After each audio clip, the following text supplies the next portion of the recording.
gëzuar.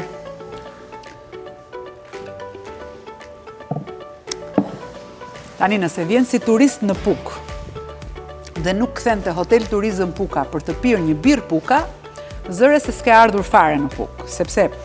bira Puka është pija emblematike e qytetit prej gati 2 dekadash tashmë, që shkurse Gjimi Begeja mendoi pra të inicionte se të ndërtonte një punishte të birrës artizanale të Pukës, e cila me sa po më thoni dhe ju çuna, po me sa na ka thënë dhe Gjimi, ka përparuar shkencërisht duke nxjerrë variante të tjera birre, që është edhe birra IPA ose pa filtruar, apo jo. Nëse birra Puka në të gjitha variantet e saj dhe në të gjitha formatet e gotave është një prej birrave më të mira në Shqipëri, shumë e pëlqyer nga turistët, sepse birra Puka nuk është vetëm në Puk, por është edhe në Tiranë dhe në disa restorante apo lokale të tjera të Shqipërisë, të cilët preferojnë që të ofrojnë pijet lokale të qytetit. Në fakt, Hotel Turizëm Puka është gjithashtu emblema turistike e qytetit. Po, me qenë se ne të pyetëm ty Vullnet që çfarë gjendet në qytet, dhe në qytet gjejmë disa objekte që janë interesante, unë do të pyesja ty, Emanuel, çfarë ka rreth përqark Pukës që e bën Pukën interesante dhe që do ishte me vlerë për të vizituar? Ato shtigjet që bën ti, për shembull, duam disa nga ato shtigjet na i përmendesh.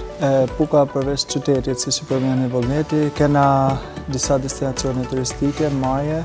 jo shumë të mëdha, mund na mi përmend disa dhe me emër që janë afër qytetit. Kena malin e Tërbunit shumë afër Pukës,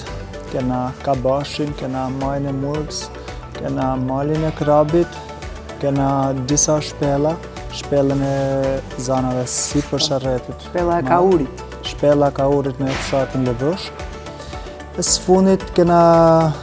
bashkë me Vullnetin, jena mundu pak në tonën edhe një maje 3 maja Vapulës në fshatin Qelez, njësin Qelez, edhe aja është një destinacion shumë i bukur. Mëse ndena lërgë qytetit Pukës, prap kena malin e Monellës, kena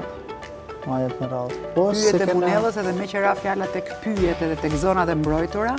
unë do përfitoja nga rasti që të përmendja edhe një tjetër djalë i cili ka bërë shumë për Pukën dhe që është Ilir Shyti. Edhe ai është një promovues i jashtëzakonshëm me fotografi shumë të bukura,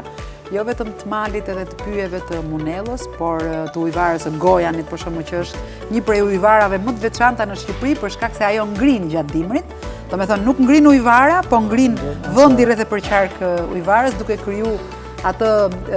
idenë e stalaktiteve dhe stalagmiteve, që është jashtëzakonisht e bukur, dhe në disa plane të tilla, pra në momente të ndryshme të vitit, Ilir Shyti e ofron vazhdimisht Monellën, Gojanin edhe kështu me radhë të destinacionet e veçanta. Ne kena për shembull është edhe Kryzion, ujvara Kryziot edhe është shumë e bukur edhe lehtë për mu vizitu nga çdo grup mosh. Mua më vjen mirë që Puka ka djemë si ju që nuk dorëzohen me gjithë realitetin e vështirë edhe sfidues që po dominohet në fakt nga ikjet masive, dhe kush qëndron është qëndrestar, kush kthehet është guximtar, është trim, është edhe sigurisht patriot sepse kthehet për qytetin e tij. Kush fillon të merret me turizëm është i zgjuar sepse kupton që dekada e ardhshme i përket sërish turizmit dhe Puka ka jashtëzakonisht shumë potencial që të kthehet në një qytet turistik të vizitueshëm, ku ky sheshi këtu për shembull, ose gjithë bulevardi prej tek Bashkia deri tek Hotel Turizëm Puka, ku kemi si objekte për të vizituar edhe statujën ose monumentin e Nën Terezës, statujën e Skënderbeut dhe statujën e Migjenit, që ishte edhe ai një simbol i Pukës për shkak se ka qenë mësues në Pukë, edhe sot keni edhe muzeun Migjenit. Unë mendoj që Puka ka shumë për të ofruar dhe njerëzit kanë shumë se që të vizitojnë, kështu që jam e kënaqur që kur të vinë Pukë do ju gjejnë dhe juve 2 djemë punëtor edhe të palodhur për të promovuar qytetin. Faleminderit shumë.